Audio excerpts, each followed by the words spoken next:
दोस्तों, मेरा नाम है चंद्रजीत मुखर्जी और मैं आप सभी का स्वागत करता हूं डी कोड आईएएस के यूट्यूब चैनल पे। अगर आप लोग इस चैनल में नए हैं तो इस चैनल को जरूर सब्सक्राइब करें। दोस्तों, आज का जो विषय है वो विषय इस बात पे टिका हुआ है कि कितने यहाँ पे ऐसे एस्पिरेंट्स हैं जो इस बार यूपीएससी के प्रिलिमिनरी जो सिविल सर्विसेज के एग्जाम है उस पर अपीयर करना चाहते हैं, क्योंकि कल जो है इसकी नोटिफिकेशन निकल चुकी है दोस्तों। और इसकी जो एग्जाम की जो डेट है which is on 5th of June, यानी कि आज है 3rd ऑफ जून और 5th ऑफ जून को एग्जाम है। यानी कि आपके पास तकरीबन, अगर आज का दिन हम मिला लें तो तकरीबन 121 दिन है। अगर आपने इस बार यूपीएससी के प्रीलिम्स को अपीयर करना है और सक्सेसफुली अपीयर करना है, यानी कि अगर आपको पास करना है, तो ये जो स्ट्रैटेजी मैं आपको बताने वाला हूं, आप लोगों ने जरूर थंबनेल में देख लिया होगा। अच्छा, टॉपिक क्या है? टॉपिक जो है वो है इस 120 दिन को किस तरीके से हम बारीकी से यूज करें जिससे हमारा रिजल्ट जो है वो 100% सक्सेसफुल रहे। दोस्तों, यहां पे मैं जो भी स्ट्रैटेजीज को बताने वाला हूं दोस्तों, ये सब के सब मैंने खुद अप्लाई किया और मैंने हर बारी जो है इसका प्रिलिमिनरी एग्जामिनेशन को क्लियर किया है। तो बेस्ड ऑन माय एक्सपीरियंस मैं आपके साथ ये स्ट्रैटेजी शेयर करना चाहता हूं और उम्मीद करता हूं कि ये चीज आप लोग अगर करेंगे तो 100% सक्सेसफुल होंगे। दोस्तों, यहां पे हम लोग इस 120 दिन को 60 दिन में डिवाइड करेंगे।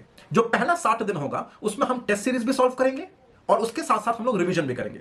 अक्सर होता क्या है दोस्त कि जब भी आप जो है बारी बारी से रिवीजन करते हो, आपको लगता है कि हम सेम टॉपिक बारी बारी से पढ़ रहे हैं। भैया, हम पढ़ तो हैं, लेकिन क्या हमारा रिवीजन सही डायरेक्शन में हो रहा है, सही दिशा में हो रहा है, यह जानना बहुत जरूरी है। इसी के कॉन्टेक्स्ट में मैं आपके लिए एक स्ट्रैटेजी लाया हूं जिसमें हम लोग पढ़ाई के साथ साथ, रिवीजन के साथ साथ हम लोग टेस्ट सीरीज भी साइमल्टेनियसली सॉल्व करते रहे।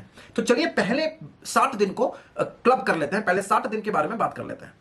जो पहला 60 दिन है उसमें आपको इन 60 दिन में 12 पेपर्स, यानी कि 12 ऐसे एरियाज हैं जिस पर आपको फोकस करना है और ये 12 एरियाज जो है आपको एक एक एरियाज में 5-5 दिन देने हैं। अब दोस्तों, किसी का अगर कोई सब्जेक्ट बहुत ज्यादा स्ट्रांग है तो वो उसमें कम समय देगा, किसी का अगर उसमें किसी सब्जेक्ट में कम पकड़ है तो वो उसमें 5 का 7 दिन कर सकता है। ये 5 दिन और 7 दिन करना ये आप लोगों के सहूलियत के ऊपर है।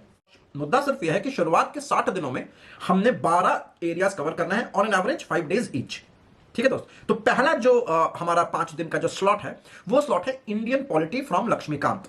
इंडियन पॉलिटी हम लक्ष्मीकांत से पढ़ेंगे और फर्स्ट पार्ट यानी कि हिस्टोरिकल बैकग्राउंड से लेकर के हमने कवर करना है up to the basic structure.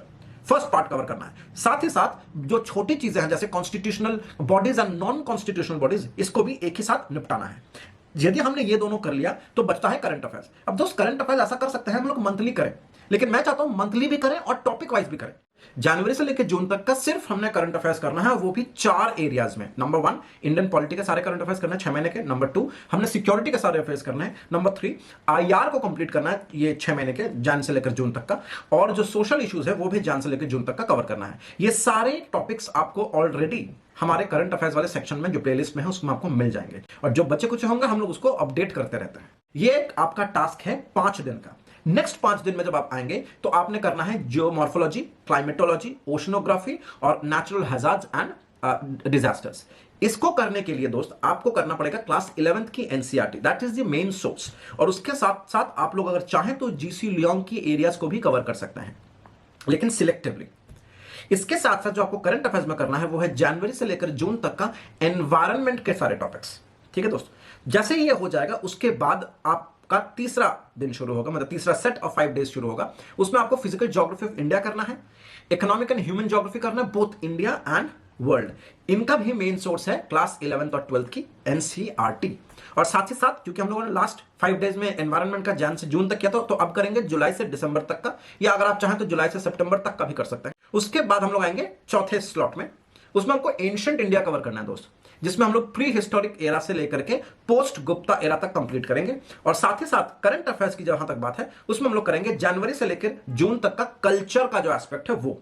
और इसी के साथ साथ क्योंकि हम एंशिएंट हिस्ट्री कवर कर रहे हैं तो ऑटोमेटिकली हम लोग एंशिएंट हिस्ट्री के अंदर जितने सारे art, architecture, sculptures, paintings, religion, philosophy, ये सब जो आर्ट एंड कल्चर का पार्ट है उसको भी साइड बाय साइड खत्म करना है।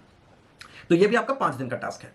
इसके बाद जो 5th स्लॉट आता है उसमें मेडिवल हिस्ट्री करना है from the early medieval period, मतलब हर्षा की शुरुआत से लेकर के आपने कंप्लीट करना up to the India during the 17th century. तो ये आप लोगों को निपटाना है। जैसे ही ये कंप्लीट हो जाएगा उसी के साथ साथ मेडिवल का जो कल्चर वाला पार्ट है उसमें भी हम लोग आर्किटेक्चर, पेंटिंग, फिलॉसफी, रिलीजन, इन्हीं सब के बारे में पढ़ेंगे। लेकिन इस बार दोस्त कोई करंट अफेयर्स नहीं है 5th स्लॉट में। 6th स्लॉट जो है इसमें आपको करंट अफेयर्स करना है जुलाई से लेकर के दिसंबर तक का आर्ट एंड कल्चर का करंट अफेयर्स, और साथ ही साथ एंटायर 1600 से लेकर एडवेंट ऑफ यूरोपियन से लेकर के इंडिपेंडेंस ऑफ इंडिया यानी कि 1947 तक आपको कंप्लीट करना, that's a modern history part.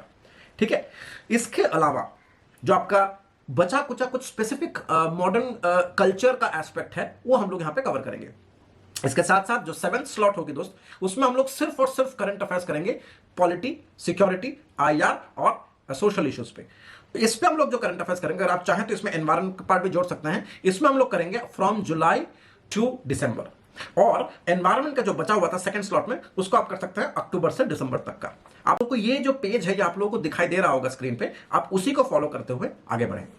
जो 8वां स्लॉट है दोस्त, उसमें हम लोग कवर करने वाले हैं एंटायर इंडियन इकोनॉमी का बेसिक्स, जैसे नेशनल इनकम अकाउंटिंग क्या होती है, उसके डेफिनेशन, उसके कॉन्सेप्ट्स, प्री 2015, पोस्ट 2015 इसको समझना पड़ेगा। दूसरी मनी एंड बैंकिंग, हम लोग उन्हीं एरियाज को पहले पकड़ेंगे दोस्त जो कि एग्जाम में पूछे जाते हैं। तो मनी एंड बैंकिंग, इसके अंदर हमें पढ़ना है evolution of money, functions of money, types of money. इसके अलावा हमें पढ़ना है बैंक का क्या रोल है, बैंक्स कितने प्रकार के होते हैं, उनकी टाइप्स क्या है, उनका नीड क्या है, उनकी फंक्शंस क्या है। ठीक है दोस्त, और इसी के साथ साथ इमर्जिंग बैंक के इश्यूज क्या हैं और उसको रिफॉर्म किस तरीके से किया जा रहा है सरकार की तरफ से। ठीक है दोस्त, तो इसको कवर करना है।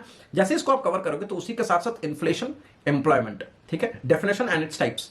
इसके अलावा गवर्नमेंट बजटिंग और फिस्कल पॉलिसी और external sector and currency exchange में यहां पर आपको बीओपी से रिलेटेड जानकारी होनी चाहिए। जैसे ही ये खत्म हो जाएगा, क्योंकि यहां पे थोड़ा सा सिलेबस ज्यादा है 5 दिन के हिसाब से, तो हम करंट अफेयर्स भी 6 महीने का नहीं बल्कि सिर्फ 2 महीने का इकोनॉमी में करेंगे, जनवरी और फरवरी। उसके बाद हम लोग जब 9th पार्ट में आएंगे उसमें हमने करना है इंडियन इकोनॉमी का ही कंटिन्यूएशन में agriculture, industry, services, infrastructure, 5 year plans, economic reforms जो 1991 में हुआ था, और रिफॉर्म्स जो पोस्ट 1991 में हुआ है। तो ये भी बहुत इंपॉर्टेंट और क्रूशियल एस्पेक्ट है दोस्त, इससे भी सवाल पूछे जाएंगे। इसके अलावा फॉरेन ट्रेड और इंडिया की रिलेशन विद WTO, IMF, विपो जो कि हमारा जो वर्ल्ड इंटेलेक्चुअल प्रॉपर्टी ऑर्गेनाइजेशन है उस पर रिलेटेड, और IPR से रिलेटेड। और साथ ही साथ क्योंकि हमने करंट अफेयर्स में जनवरी फरवरी किया था इकोनॉमिक्स का, तो अब करेंगे मार्च और अप्रैल इकोनॉमिक्स का। उसके बाद जो 10th स्लॉट आएगा, 10th स्लॉट में दोस्त हमें यह करना है कि हमें पकड़ना पड़ेगा एनवायरनमेंट को। इसके बेसिक से स्टार्ट करेंगे, डेफिनेशन क्या होती है, बेसिक कॉन्सेप्ट्स क्या है, what is ecosystem, what is ecology, something things like that. इसके अलावा global warming, directly to the point, global warming, climate change, ozone depletion, environmental issues and pollution, biodiversity, flora fauna both. इसके अलावा conservation efforts, India में conservation efforts कितने हो रहे हैं, world level में कंजर्वेशन एफर्ट्स क्या क्या लिए गए हैं, ये बहुत इंपॉर्टेंट है दोस्तों, से सवाल जरूर आते हैं। इसके अलावा करंट अफेयर्स मई जून महीने का इकोनॉमिक्स का। तो अभी तक 10 स्लॉट में आप देख पाएंगे कि हमने इकोनॉमिक्स काफी हद तक कवर कर लिया है, हमने ऑलमोस्ट पूरा ही कर लिया है इकोनॉमिक्स, हमने हिस्ट्री पूरा कर लिया है, हमने पॉलिटी का मेजर एक सेक्शन कर लिया है, हमने इकोनॉमिक ज्योग्राफी का एक मेजर सेक्शन, इनफैक्ट ज्योग्राफी भी हमने पूरी कर ली है, और साथ ही साथ दोस्त हमने करंट अफेयर्स में polity, social issues, IR, security, environment और इकोनॉमिक्स में लगभग ऑलमोस्ट 1 साल कवर कर लिया है, और इकोनॉमिक्स में हम लोग पहुंचे हैं अप टू जून। अब हम बात करेंगे जो बचे कुछ करंट अफेयर्स, यानी कि इकोनॉमिक्स का करंट अफेयर्स बचा हुआ है जून से लेकर दिसंबर तक का। ठीक है दोस्त, इसके अलावा और कुछ खास करंट अफेयर्स में नहीं बच रहा है। तो क्योंकि करंट अफेयर्स में जुलाई से दिसंबर तक का ही इकोनॉमिक्स बचा हुआ है, तो हम लोग यहां पे 11th स्लॉट में ये कर लेंगे कि हम लोग अब इकोनॉमिक्स को कंटिन्यू ना करके हम लोग लाएंगे गवर्नेंस को दोस्त, क्योंकि गवर्नेंस भी एक बहुत ही इंपॉर्टेंट मुद्दा है, और ये आपके प्रीलिम्स में भी काम आएगा, ये आपके मेंस में GS2 में भी काम आएगा। इसमें हम लोग क्या क्या पढ़ेंगे बहुत बारीकी से समझिए। गुड गवर्नेंस की डेफिनेशन क्या है, ई गवर्नेंस क्या होती है, इससे रिलेटेड कुछ इश्यूज, ट्रांसपेरेंसी एंड अकाउंटेबिलिटी से रिलेटेड कुछ इश्यूज, जैसे RTI क्या है, सिटीजन चार्टर क्या होती है, सिविल सोसाइटी क्या होती है। ठीक है दोस्त, इसके अलावा पब्लिक पॉलिसी क्या है, पब्लिक पॉलिसी मैनेजमेंट या पब्लिक सेक्टर मैनेजमेंट क्या है, इसके अलावा सोशल ऑडिट क्या होती है, PPP मॉडल्स क्या होती हैं, और मोस्ट इंपॉर्टेंटली राइट्स इश्यूज ये क्या है। तो तकरीबन ये भी करंट अफेयर्स जैसा ही लगेगा, लेकिन इसका स्टैटिक और करंट दोनों हमने करना है। और जो 12th जो आखिरी 5 दिन है शुरुआत के 60 दिन का, उसमें हमने करना है जुलाई से लेकर दिसंबर तक का सिर्फ और सिर्फ इकोनॉमिक करंट अफेयर्स। तो टेक्निकली शुरुआत के इन 60 दिनों में हमने ऑलमोस्ट सारे सब्जेक्ट्स कर लिए हैं। मैं ऑलमोस्ट क्यों कह रहा हूं, क्योंकि यहां पे हमने साइंस एंड टेक छोड़ रखा है, उसका स्टैटिक भी छोड़ रखा है, उसका करंट भी छोड़ रखा है। तो उस पार्ट को अगर हम लोग थोड़ा सा हटा कर रखें तो हमने ऑलमोस्ट सारा कुछ कर लिया है शुरुआत के 60 दिनों के अंदर। अब ये जो 60 दिनों के अंदर हमने काम करा है, अब इसके बाद से हमारी शुरू हो जाएगी टेस्ट सीरीज। अगर आप चाहते हैं कि इन 5 दिन के अंदर अंदर ना करके हम इसको 4-4 दिन में करें, तो डेफिनेटली आप एक दिन जो 5th डे होगा, हर 5 दिन का जो स्लॉट में जो 5th डे होगा, इसमें आप एक टेस्ट दे सकते हैं। इसमें आप एक टेस्ट दे सकते हैं, जो भी आपने पढ़ा है उसका एक टेस्ट दे सकते हैं। मेरे हिसाब से आप अगर चाहें तो मृणाल की एक किताब आती है पास्ट ईयर्स पेपर्स का, तो जो जो सब्जेक्ट्स हम पढ़ रहे हैं उन सब्जेक्ट से पास्ट ईयर्स पेपर्स को आप कवर कर सकते हैं, क्योंकि जो अगला 60 दिन होगा दोस्त, उसमें हम लोग डायरेक्टली मॉक पेपर्स करने वाले हैं, और मॉक पेपर्स जो हम करेंगे वो भी ऐसे ही हम लोग टॉपिक वाइज डिस्ट्रीब्यूट करके करने वाले हैं। तो नेक्स्ट 60 डेज और ज्यादा प्रोडक्टिव हो जाएगा, प्रोवाइडेड हम लोगों ने शुरुआत का 60 डेज का फंडामेंटल या बेस अगर बना लिया है तो उम्मीद करते हैं आपको ये चीजें समझ में आ रही हैं। अगर ये स्ट्रैटेजी आपको अच्छी लगी है तो जरूर कमेंट करें, शेयर करें, ताकि बहुत सारे लोग इससे बेनिफिट पा सकें। और अगर आपको कुछ सजेशन देना है तो जरूर कमेंट करें, वीडियो को लाइक जरूर करें, शेयर करें, सब्सक्राइब करें। थैंक यू सो मच, नमस्कार, जय हिंद।